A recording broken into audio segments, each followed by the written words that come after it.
Good morning, ladies and gentlemen. My name is Sean Fine and I'm the CEO of the Irish Bioenergy Association.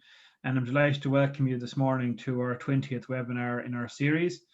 This morning we cover the topic of biomass trade centres and how biomass trade centres can be used to mobilise Ireland's bioenergy resource to meet the climate change challenge. So before we begin, just a brief introduction to the Irish Bioenergy Association. So we were established in 1999. We work on behalf of our members through in the biomass, biogas, biofuels, biochar, wood fuels and energy crop sectors. Our main work is in the area of policy lobbying and advocacy, and also providing information to members, but also to the general public about bioenergy, and we have a broad and diverse membership. We also roll out a number of research projects, and further information can be found about the organisation on our website, erbia.org. This is the 20th webinar in our series. We took a break 2 weeks ago for the Easter break, but we're back on track now for fortnightly for the foreseeable future. As you can see from the schedule of webinars completed to date, we have covered a wide, diverse range of topics across the bioenergy sectors, and all webinars are available on our website for viewing and to review. So we would encourage anyone that has missed any of our previous webinars and has an interest in any specific topics to certainly go back and review the recordings. If you would like for any further information at any time on any of the webinars, feel free to contact myself. My email address is on the screen, or indeed my colleague Teresa O'Brien. So this morning's agenda has a presentation from my colleague Noel Gavigan, who is the Technical Executive at the Irish Bioenergy Association. And just for you to submit your questions through the Q&A tab at the bottom of your screen. And we will endeavour to answer as many of your questions as possible at the end of the Noel's presentation. As I said, the next webinar will take place on the 5th of May, and we're still finalising our speaker for that session, and we will publish that on our social media channels in the coming days. So just a brief introduction to this morning's topic. So the government has invested heavily in forestry over the last 30 years. Some of this material is coming to maturity and will be used in the construction sector and other sectors, but there's also a considerable amount of residues from that clear fell material, but also from thinnings which are taking place as part of sustainable forest management. There's a lot of material coming on board, and we have to be able to see how this material can be mobilized for the benefit of the bioenergy sector and the benefit of our renewable energy sector. So that is the focus of this morning's webinar, where we look at models and see how these models can be adopted to Irish conditions and what is required to further grow and enhance the already existing network of trade centres which are across the country, which are many of our wood fuel suppliers and our ship suppliers. So what is required to further mobilise this resource? So I will now stop sharing, and I will hand over to my colleague Noel Gavigan, who will present this morning's topic. Noel started working with the Irish Bioenergy Association in 2010. His main role is in providing technical assistance and backup to members. He also works and manages the WFQA programme and has been involved in many different research projects, including the Biomass Trade Centres project, which he will touch on today, which is completed a number of years ago, the Biogas 3, currently working on the EIP Small Biogas Demonstration Project, and also working with members through the Wood Fuel Quality Assurance Certification Scheme. So without further ado, I'd like to hand over to you, Noel. So if you can turn on your camera and start to share your presentation, and we look forward to hearing your presentation. So thanks very much, Noel. Okay, thanks very much, Sean.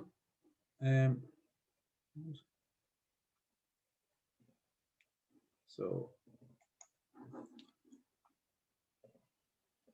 now, can you see that okay? Yeah. Okay, now, thanks very much, Sean.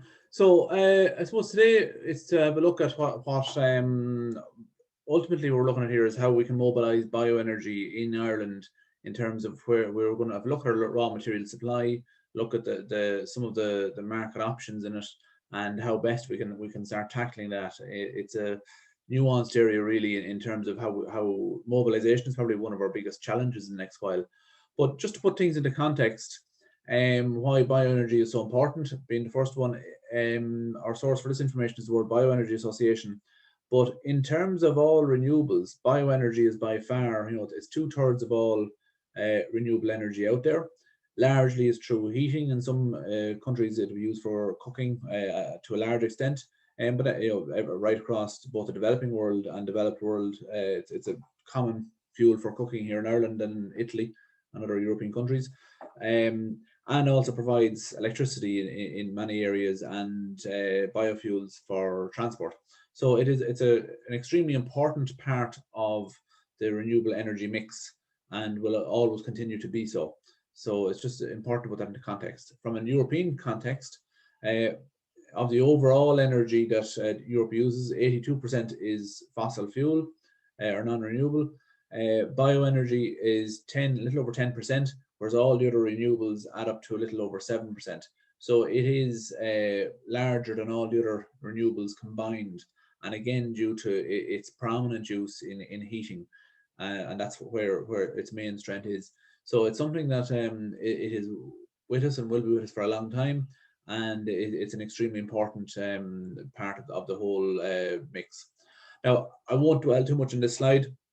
It's just quickly to look at there is such varied use for energy and varied use for the renewables that we have, and certain technologies lend themselves better for different uses. So, for example, we're all familiar with electric, which is the one that gets most visibility.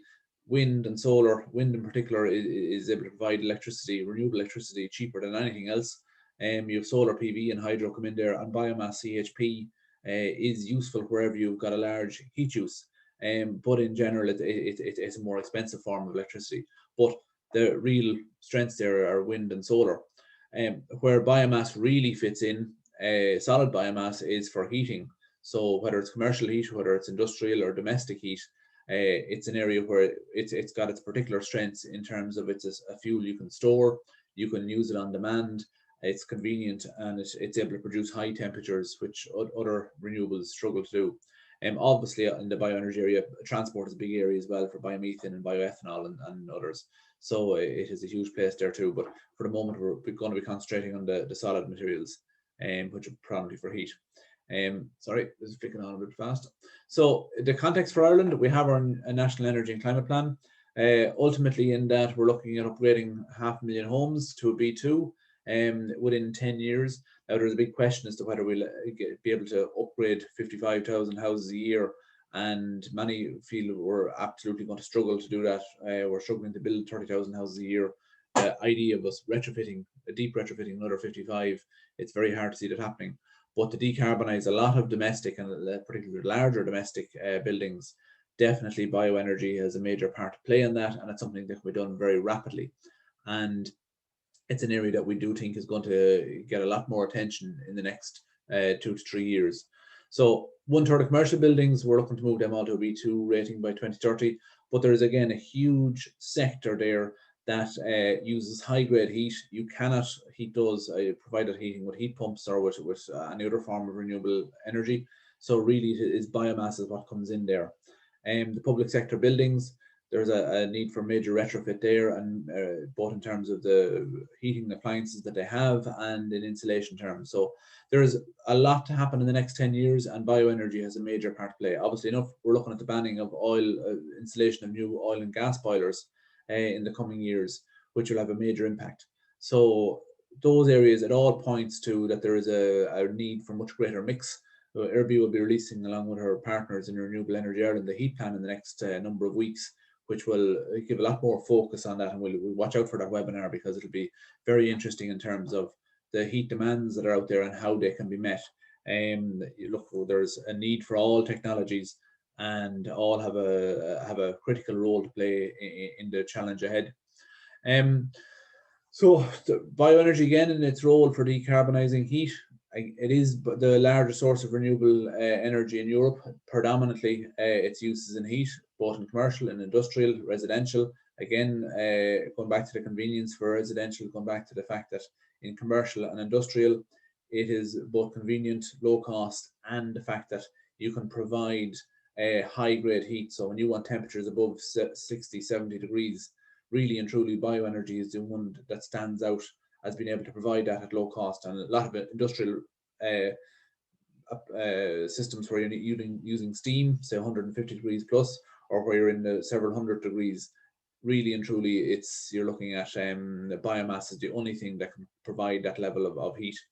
So it is a huge amount of potential in that area. It's very versatile for those sectors, and the technology in it is very advanced, both in terms of combustion technology to ensure efficiency and clean combustion, but also in being able to provide high-grade steam, thermal oils. I was on a plant a couple of years ago here in Ireland where you have thermal oil going on around 350 degrees, heated by biomass, and the thermal oil is what's used in the industrial process. So it is adaptable to all types and uses.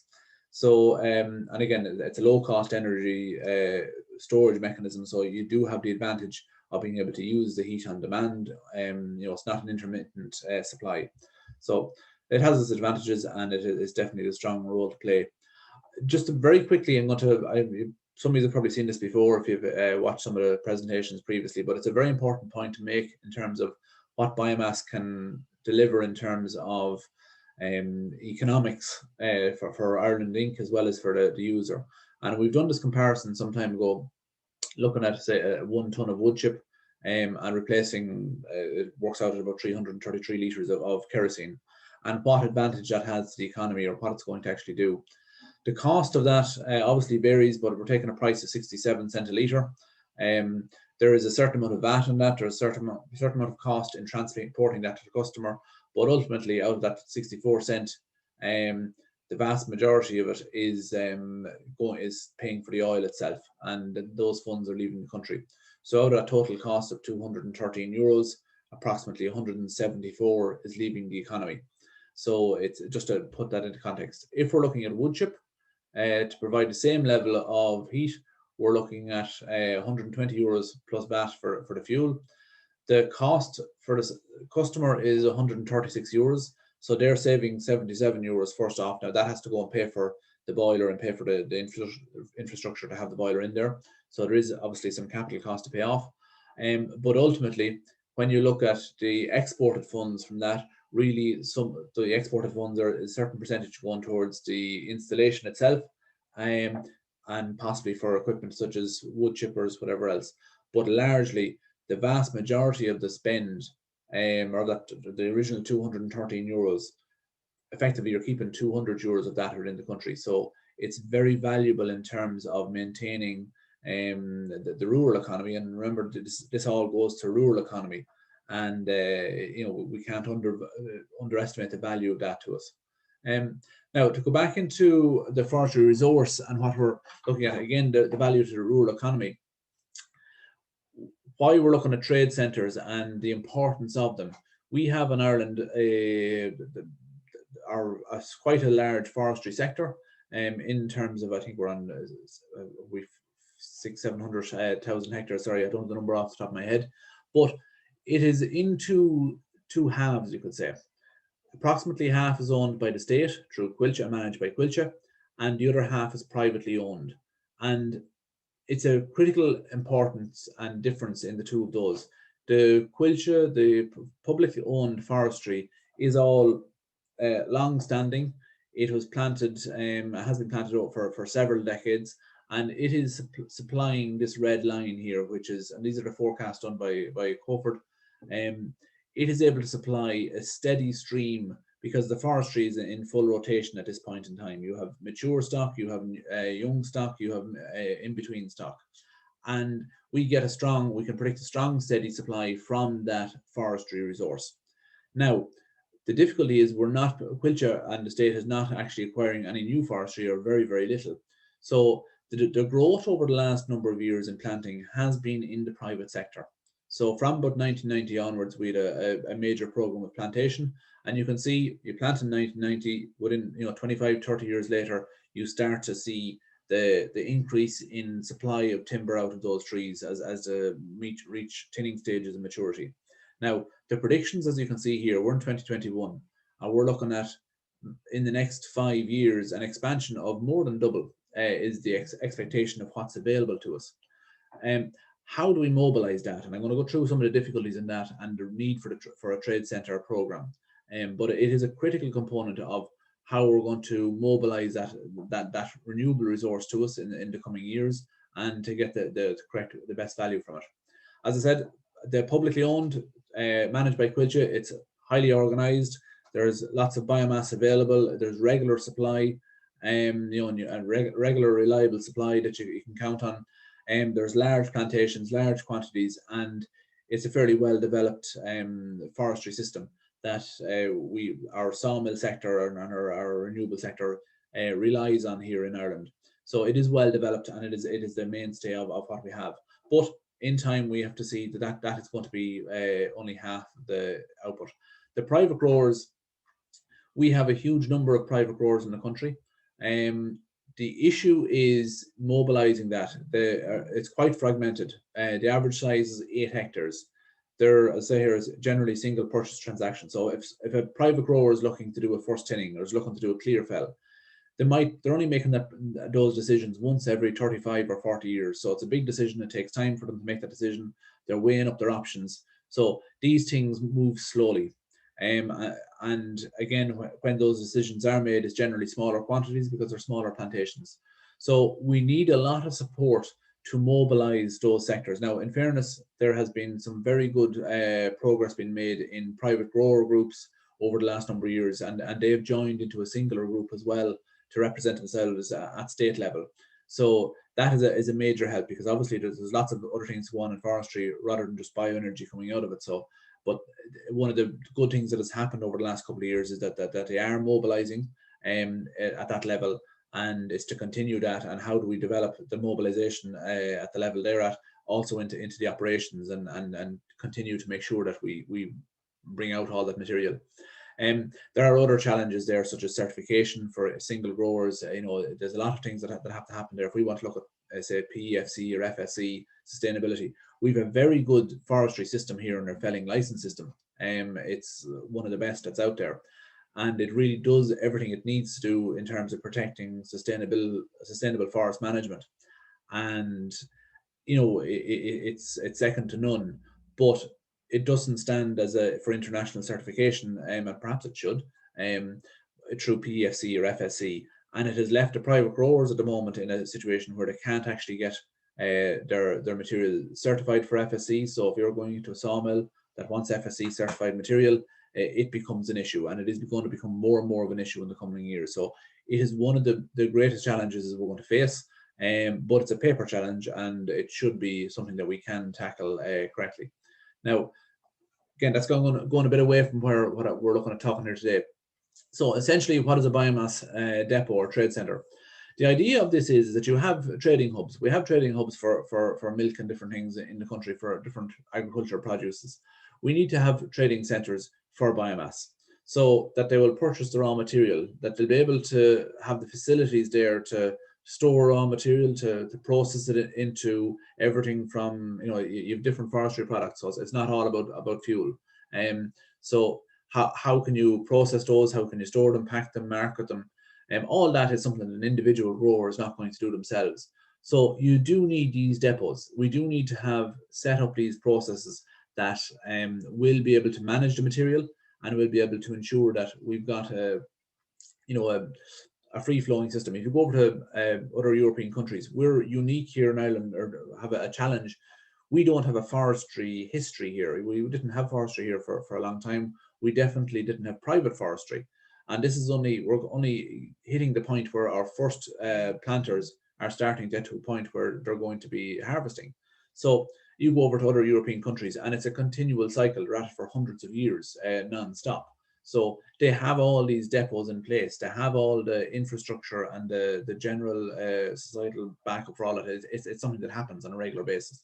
So we have a challenge in setting that up here in Ireland. We've done very well at planting forestry in the past. We mightn't be doing so well at the moment, but We have set up, we definitely done the first part of it well, but the thing is, we now have to mobilize that part as the trees are starting to mature. We have to be able to be ready for that.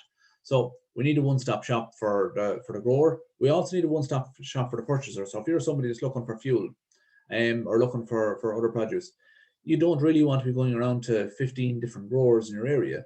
You want to have one place that you can go to, that you can buy your wood chip, buy your firewood, pellets, buy or other lumber products. And that's a critical, important component of all this, that you have the purchaser has confidence in what they can buy, and they get used to buying it.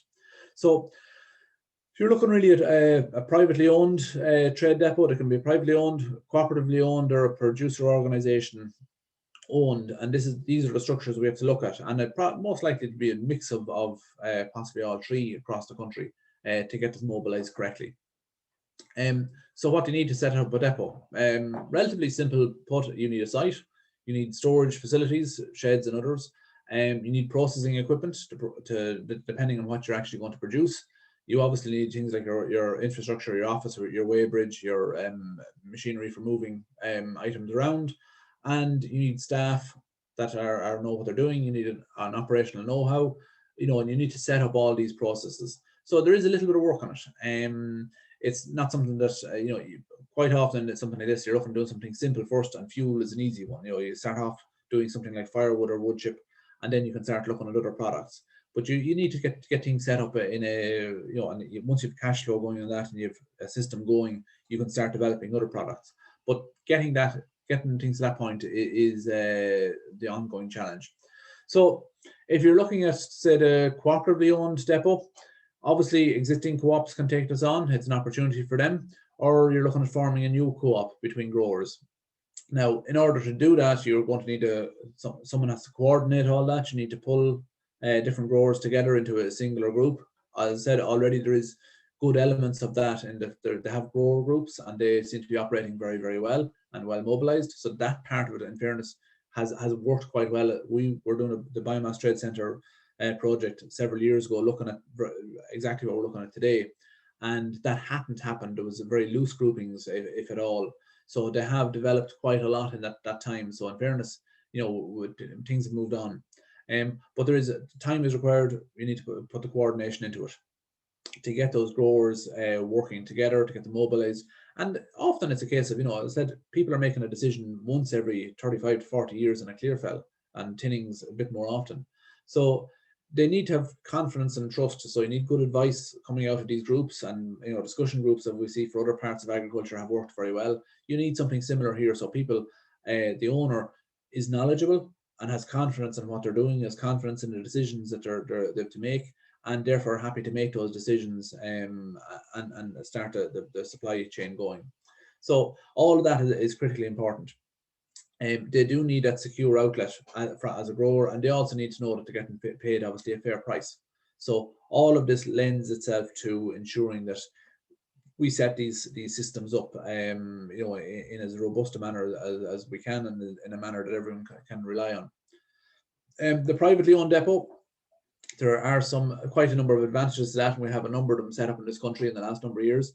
They are obviously faster to mobilize. You don't need to be getting all the growers together to mobilize a place. There are other advantages, such there may be an existing facility that can be used at relatively low cost, and it's not about having to purchase a site or to do a lease on a site or something like that, which a co-op would have to do, or a new co-op would have to do. So the privately owned depot or the existing co-op has a number of advantages in being able to move a lot quicker. But obviously they're looking at, if they don't have the growers embedded into it, it means then that they're buying material in the open market, so they're exposed to that, and they have to be able to trade in that environment, which is not, you need to know what you're doing in that scenario. So just to give you one example that we visited a couple of years ago, there was several of these we visited in Austria several years ago, and again, it's very well developed in these countries.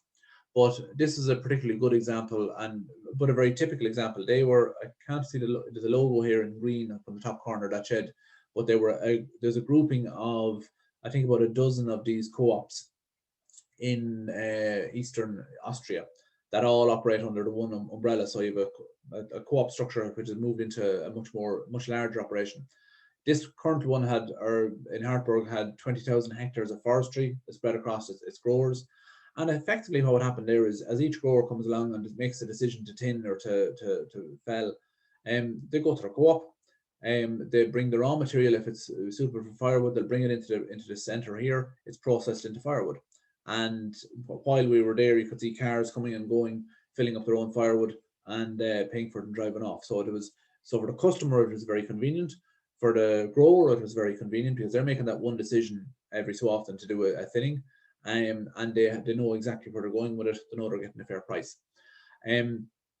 What was interesting on that site, where they used to do wood chip out of the depot, and they all were done wood chip out of their depots, they stopped, and what they started to do was line up their growers. So if a grower was doing a particular harvest on a particular year, they would know that that grower has wood chip available. They would go out to a test, that they would take control basically of the wood chip, but it'd be stored on the farmer's site.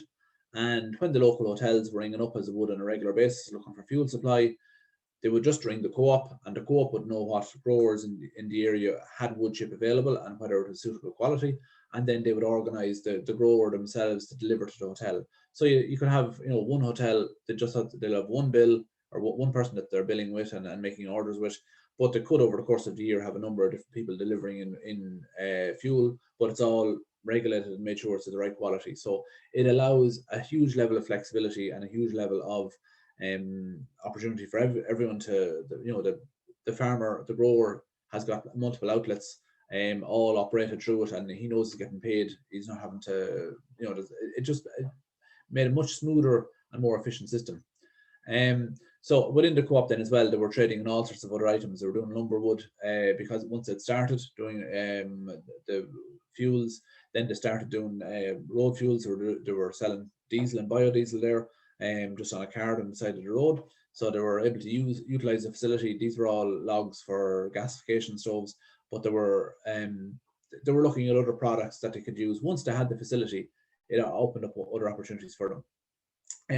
This is a small example, but a very good example of, again, a cooperative structure. This was a much smaller co-op. 4 farmers had joined together, and they put in a new boiler in this school for the primary and secondary school. Now, the boiler is actually underground in this picture. You can see the 2 flue pipes coming up here. It's a 2 boiler system, but they'd put that system in around the year 2000. Those 2 boilers, and they have a unique rotation. There's 4 growers, and each of them is responsible for supplying chip on a particular year. So you're supplying chip this year and in 4 years' time, and you can manage your forest to suit that rotation. Now, obviously, they can work between themselves if they want to do a slight change in that, but ultimately it means you as a forest owner can decide, well, look, I need to supply chip this year, I need to supply chip in 2025 and in 2029. So you can build your whole forestry management around that supply process. So they started off with a 15-year contract. They got it extended by another 10 years. And they had a set price, apart from they're paying a little bit of rent to the school because they're using an additional room. So the school was getting the fact that they're using an additional facility towards what a gas boiler would have used, the school was getting paid for that. And the different arrangements on it, the school paid a connection fee, a third of the capital cost, and then there was a secondary school across the road which was also using the heat, and they were saving about 60,000 a year. So it was just an interesting example, and we've seen various examples like that, apartment blocks and other things that had very similar systems to that. There was a district heating system in a town. Again, there was 6 growers involved there. So these things are easy to put together when you have the knowledge on it. Now, what do we need the state to do in this situation? Obviously, if we're looking at mobilising all this private forestry, these trade centres would be very beneficial. So we need to look at mobilisation of grants for the co-ops. We need to look at capital grants for the depots themselves, for the trade centres, for the equipment, for the sites. How do we put together these systems? So, and the cost will always be prohibitive at the outset. But if we want to take our private forestry to the next stage, we've got to the point of having trees in the ground. We've got to the point of having mature trees in the ground. If we want to take to the next stage, we need to look at how we mobilise and put together the infrastructure to deal with that. Now, obviously, there's private operators as well which are doing this. So, but really and truly, we need to look at how the state can assist all that. The soft assistance or peripheral assistance in this We have a support scheme for renewable heat, which is helping to drive the market for wood chip here in the country. It's a little bit slow at the moment for various reasons, but these things take a little bit of time to pick up speed. We do need the continuation and the further development of the forestry program. It's had its difficulties, it's worked through that. We really need to see how that has strengthened over the coming years and made sure that everyone has full confidence in it. And as we get a couple of years going under our belt, it'll move a bit better. And then the other thing is we really need to look at public procurement. The rules around how biomass is excluded from a lot of public contracts. Public contracts come out for heating a building, and they're specifically say supply of oil, supply of gas. We need that to change to longer term contracts, say for 5-10 years, and for the supply of heat. And that will allow technologies like biomass go in there and literally displace oil and gas in certain facilities, because of the fact that it's able to compete on a longer term basis, and because the contract is for heat rather than the fuel itself. So one thing that in terms of the Biomass Trade Centre project that we've done a couple of years ago, we have something coming on here now. Sean is just coming online here to describe to you through the Just Transition Fund. I'll let him go through it because it's actually quite interesting. He's been very central involved in getting it up and going. So Sean, I'll just hand over to you on that one. Yeah, thanks very much, Noel. So if you could just go back to the previous slide, please. Sorry. Oh, sorry. Yeah, so we've been successful in securing funding from the Just Transition Fund to roll out a project called the Midlands Bioenergy Development Programme. Now, we haven't signed a contract with the department yet, but we are in the process of doing that.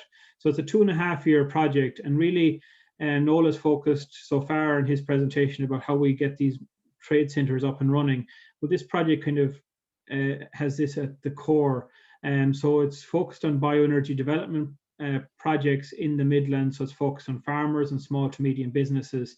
It's within the Just Transition area. So there's approximately 8 counties within that particular area. So we've broken up the project into 3 to 4 work packages. So the first work package, we're going to do an analysis of the feedstock supply and energy demand analysis of the area, the Midlands area.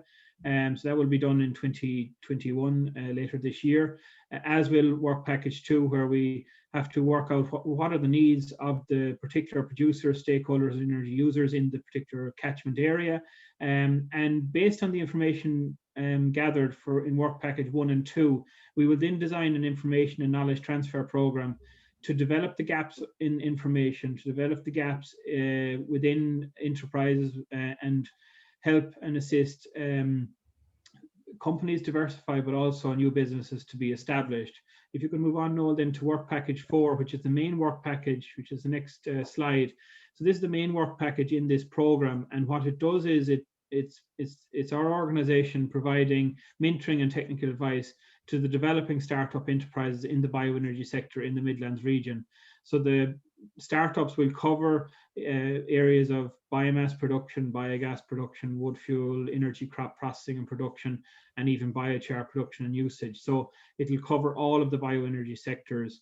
So the startups will receive mentoring and support. They will also be assisted with their business establishment, and it will be similar to what Noel has described, the work that was done through the Biomass Trade Centre 2 project, which did result in a number of businesses being set up across the country, many of which have gone on to be very successful and are currently WFQA certified suppliers across the country.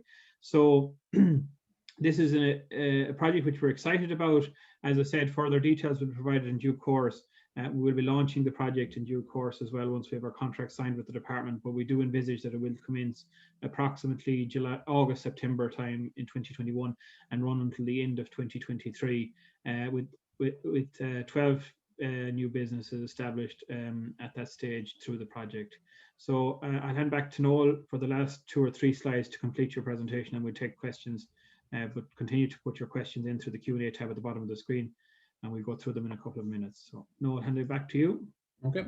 Now, the other thing that can come on board when we're looking at trade centres and we're looking at mobilising local supply is, when originally when we started this project, the Biomass Trade Centre project many years ago, we were looking at supply of firewood and wood chip to local businesses and local homeowners.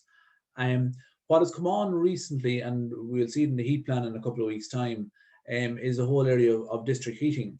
And it's something that really, when we're looking at how we're going to decarbonise our heat sector here in Ireland, district heating is actually something that we really have a huge amount of opportunity here for in Ireland. We have certain things that help us on it. Obviously, district heating has its own challenges, but there are a number of towns and cities here in the country that are very suitable for this technology. We've done a tour to Denmark, which I'll just give you a couple of examples of in this, but just to give you an idea of a flavour of what can be done and the advantages for a town. If you go to Copenhagen, I think it's 96 or 7% of the entire city is heated by a district heating system, which takes power from, or takes heat from everything from power stations to waste incinerator to biomass systems, you know, and industries that have spare heat. So it's a true system, and this one here is actually a good example of it. This is one facility we visited a couple of years ago. We brought a tour over to Denmark. Again, a small enough town, population of about 10,000 people. There was 3,700 buildings on the district heating system. But what was interesting on it, and it was similar to a lot of the systems we visited in Denmark, and this is where district heating really shows its strength. They originally set up a load of district heating systems in Denmark in the 50s and 60s, and they all ran on coal.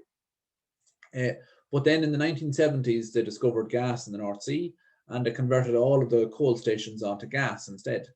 And but what's happening now is, and you still have the same pipe network. Obviously, it's been updated and maintained over the years, but still the same basic pipe infrastructure that you set up in district heating. The original pipes you put down. Now they're starting to convert all of those to two things. Number one is wood chip. There's a number of different sources. Wood chip being one of the main ones, and this is one example where they put in a 4 megawatt wood chip boiler. So they're able to decarbonize the entire town in one fell swoop, which was ideal, and also supply, provide a market for local wood chip.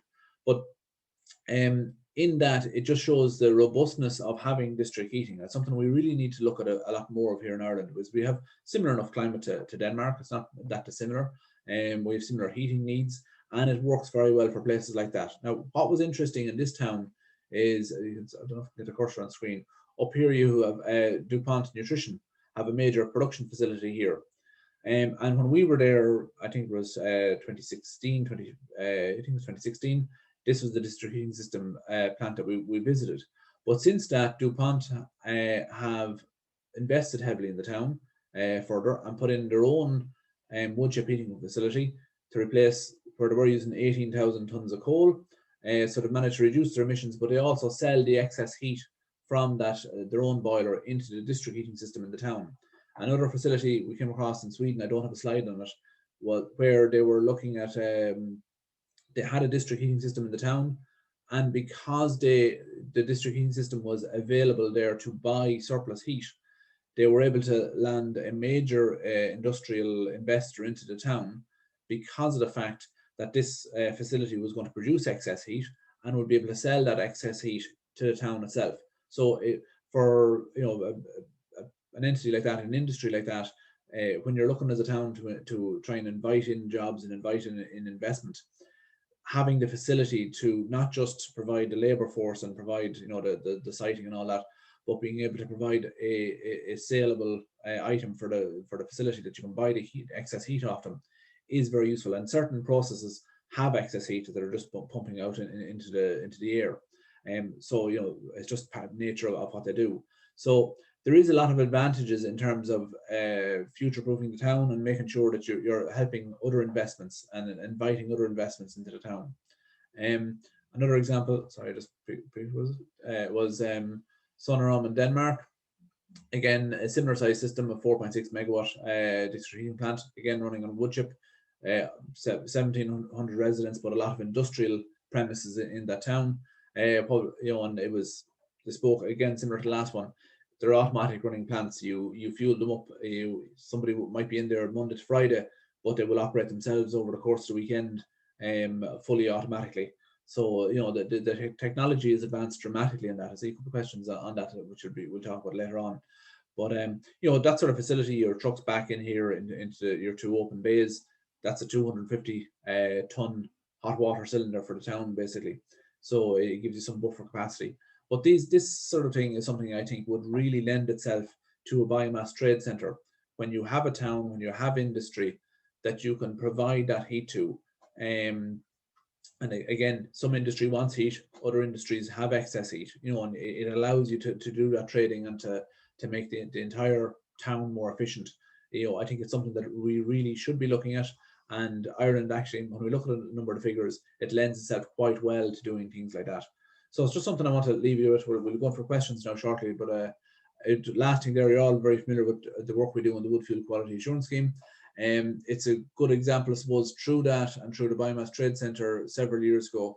We did a lot of work with suppliers in Ireland and looking at setting up their own, I said, private trade centre. So this is the current suppliers we have certified around the country. A couple more coming on board shortly. But we would have assisted about a dozen at the time in setting up their own facilities through the original project. And there is a real appetite for doing so. And those, like as you can see, we've quite a number of businesses out there in Ireland at the moment that are trading in wood fuel, that are taking in raw material and have made good, strong businesses out of that. So there is a market for it, but we have, as you can see in that first graph from looking at the cohort projections, there is vast quantities of material available, but there's also a huge demand for heat in the country that is grossly undertapped, and we really have a huge opportunity for driving on biomass here within the country. And I think the trade centres are a central component of all that. So that's basically it. I think a couple of questions come in there, Sean, if you want to come on board. Yes, Noel, thanks very much for your presentation. So if you want to stop sharing your slides, and we'll go to full screen. So again, we have some questions coming in through the Q&A tab at the bottom of the screen. But before we get to the questions, just to, maybe if you could comment, Noel, on this particular aspect. Obviously, a growing forest and a clear fell forest, there is various different components within it, or different components that are harvested during the thinning process. Can you outline the various different components, the value of those components, and what exactly goes to energy of those? Because sometimes it's a bit, sometimes it's confused in the broader world that as to what elements actually are used for energy. I suppose it's worth pointing out that bioenergy is usually the lowest common denominator coming out of the forest. Ultimately what you're looking for, the fillet of the tree, as they call it, is basically your lumber, your sawmill product. That's really what you're trying to get out.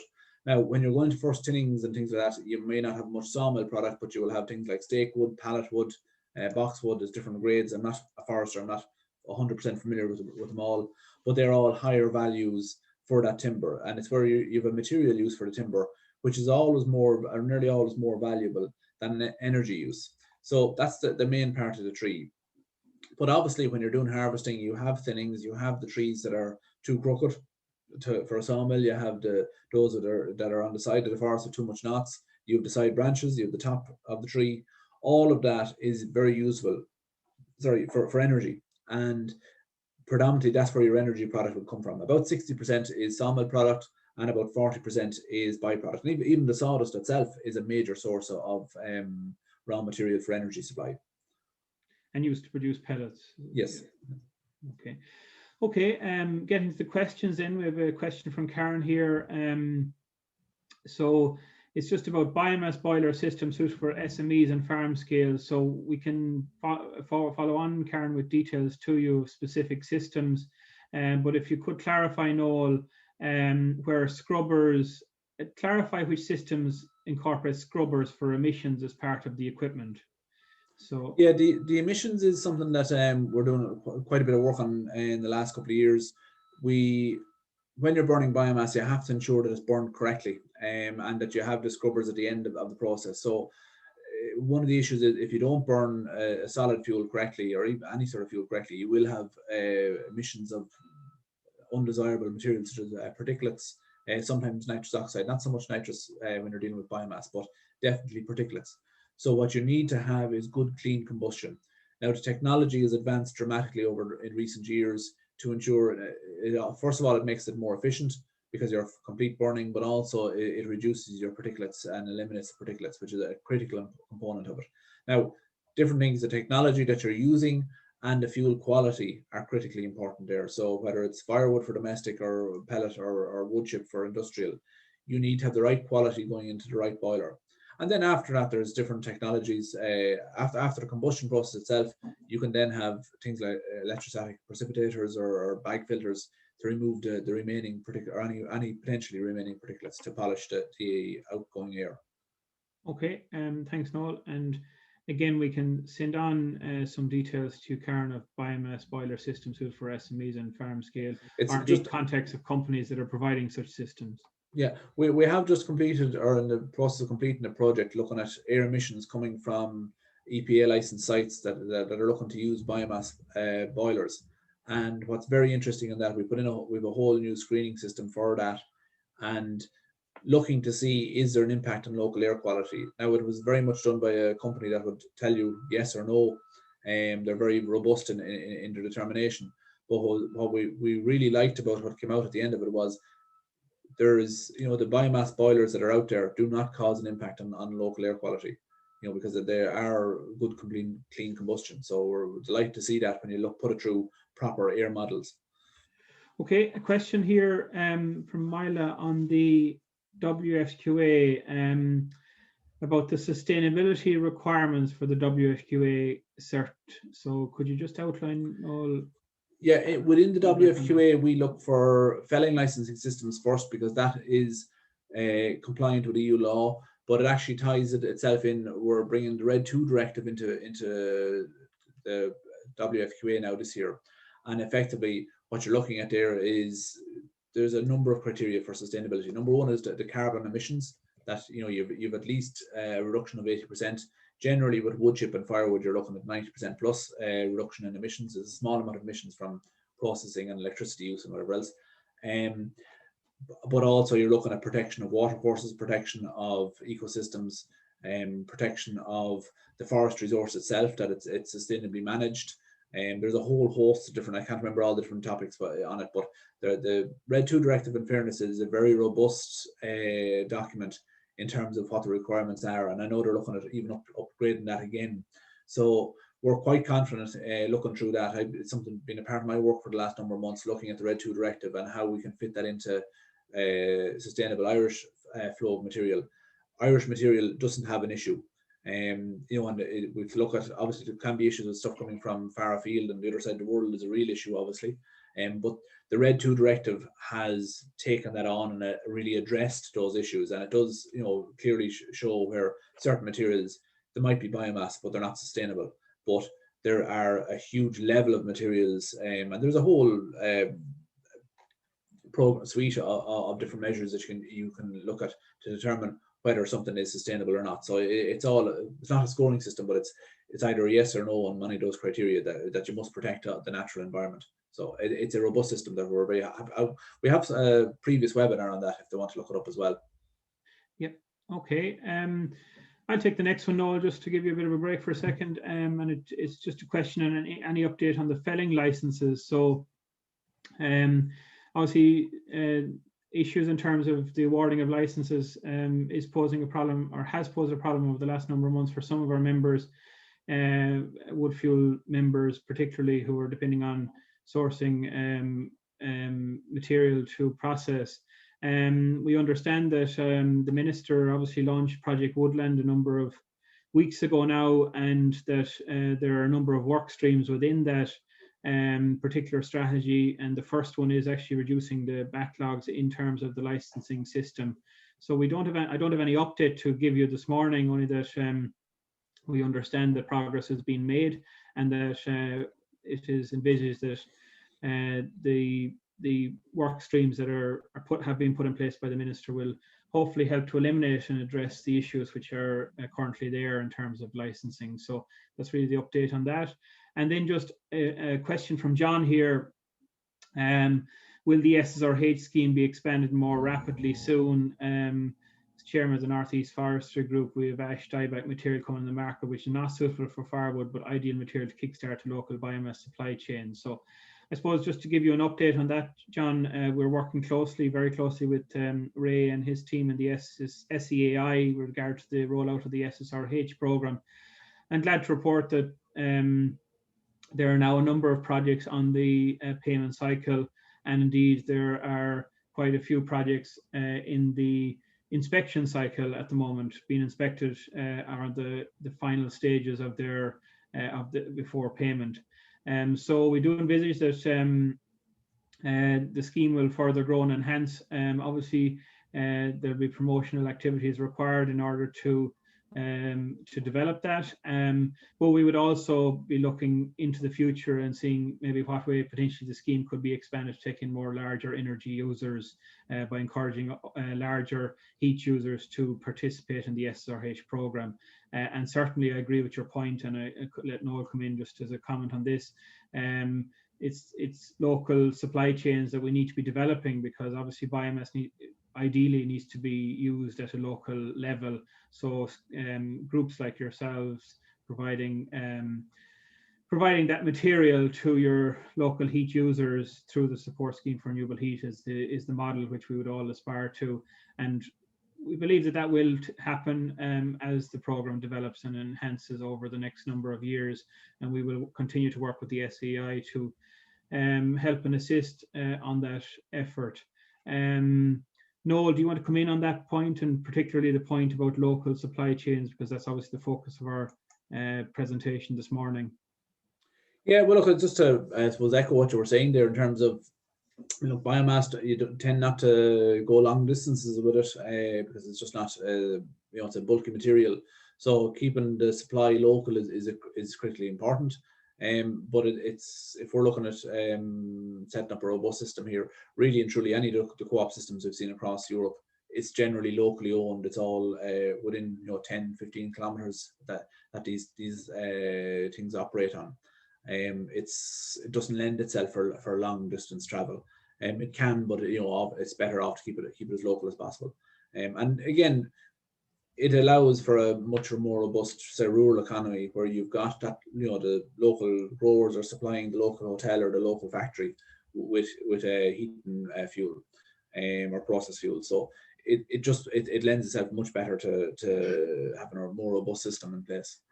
Okay, a question here from Chris. And thanks, Chris, for joining us this morning. Where and how do we think energy crops can come into this strategy? It would seem valid given the agricultural basis and fast production turnaround opportunity. So I suppose just to give an update on this, we are in the process of starting to develop an energy crop policy paper, which will focus on the whole area of energy crops. But Noel, maybe you can expand on you have obviously energy crop producers certified through the WFQA program. So maybe can you give your comments on the whole energy crop area? Yeah, absolutely. Actually, in that one of those pictures in Hartburg, the end bay in that was full of willow chip.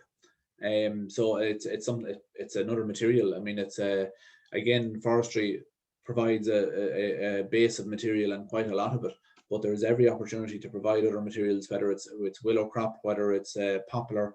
Poplar we came across quite a bit of that in Italy, in some of the trade centres over there, and eucalyptus, which I've seen a good bit of planting going on here in Ireland as well. It doesn't lend itself as a lumber product, but it's quite good for biomass and fibre. And it's the largest fibre crop in the world is eucalyptus. So we do a climate that suits that as well. So there's every opportunity to look at energy crops going into these sort of facilities, and it depends on what you want to process it into. Recently I was on a site where they're producing, you know, willow crop going into briquettes, and you know, they're a very nice product in fairness, and the sustainability of that, and it's all local chain, really helps you know, in putting it in place. So I think there's every opportunity for energy crops to be part of it. And I suppose just to follow on from that, Noel, you mentioned as part of your presentation that we've been working in the Irish Bioenergy Association on the development of a renewable heat plan with our colleagues within Renewable Energy Ireland. And that plan has been authored by XD Consulting and will be released and published in the next number of weeks. But that does show considerable potential for energy crop and further indigenous biomass to be grown and utilised in Ireland.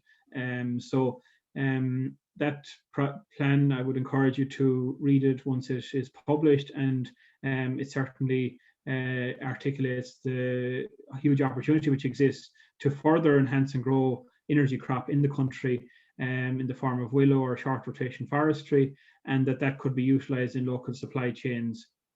No, just I suppose a general question or point here.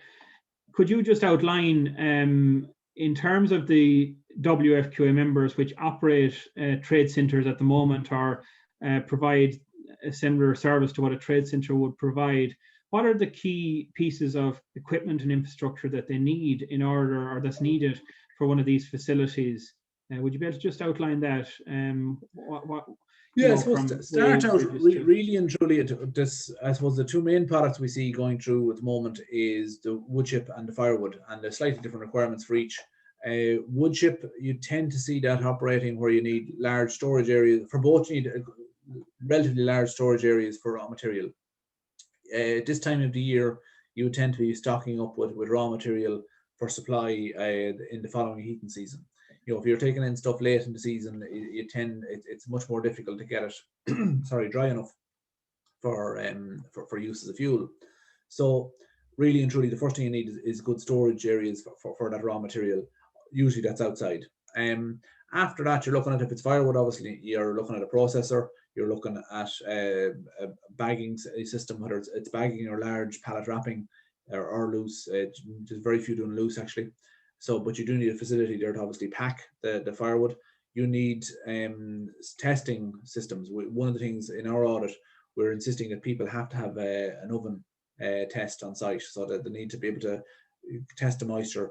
You can get the probes and all that, but the electronic probes, but they're notoriously inaccurate. They can help, they can be a guide, but I've seen some disasters on those as well. So really and truly, we show people how to do it. It's very simple, how you can do moisture content test as a critical part of the whole quality assurance scheme.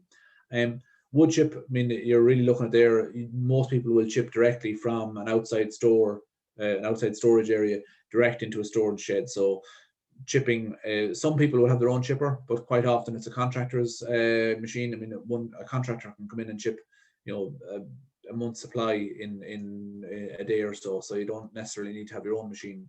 And in those situations, you need some storage area. You need obviously the weighbridge and a way of loading material out. So it's those sort of, it's bulk material when you're dealing with firewood or with wood chip, and it's just having bulk equipment there that can cater for that. You see different methods, you know, when you're dealing with firewood. Some people are using kilns, some people are using air drying, and have different storage methods to do that. Some are using tunnels, some are using tunnels work quite well and are cheap. Some are using sheds.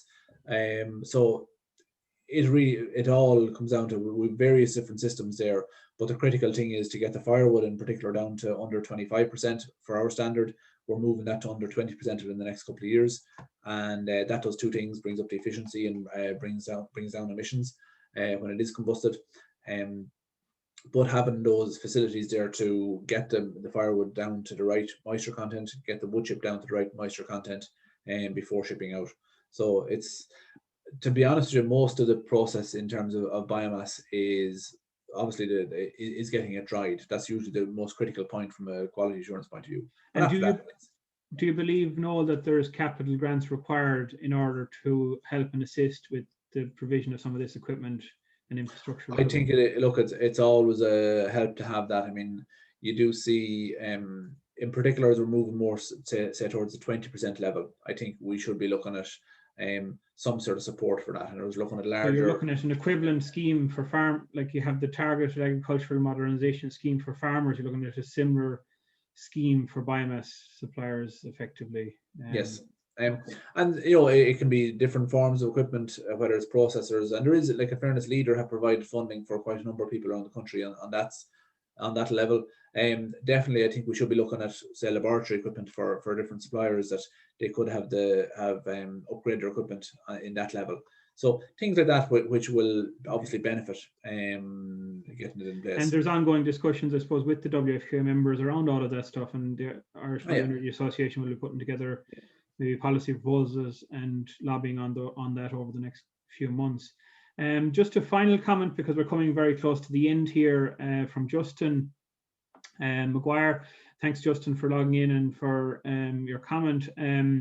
Just to make participants aware that opportunities for private foresters exist to supply Eden Dairy Power with residual biomass, help support sustainable forestry. Eden Dairy Power is going to all biomass power generation by the end of 2023, no peat, and will be 100% renewable and dispatchable, which is great in supplying renewable power when the wind doesn't blow or the sun doesn't shine. So thanks, Justin, for your comment. And indeed, we have done a webinar with Board Namona. I think it was webinar number 7. Back, it's a number of months ago now, and the role of Eden Dairy Power Limited in the Irish biomass supply chain. So we would encourage any participants that are interested this morning, or attendees this morning, to look back on that webinar to get a further insight into what Justin is referring to there in your comment. So I think that's it. We don't have anything further. We've tried to address all of the questions that have come through. We had a nice attendance this morning, so I'd like to thank you all for attending this morning. And I look forward to welcoming you on again in 2 weeks' time, when we will be discussing another relevant topic for the bioenergy area. Just a few thank yous. I'd like to thank Noel for preparing and giving the presentation this morning. I'd also like to thank our colleague Teresa O'Brien for all her hard work in behind the scenes to make sure that this series runs successfully. So thanks very much to Teresa for your efforts and work. And just finally, thanks to you all. So at that, we'll conclude. So stay safe, everyone, and we look forward to welcoming you back again for our next webinar. So good morning, everyone, and thanks very much. Thank you.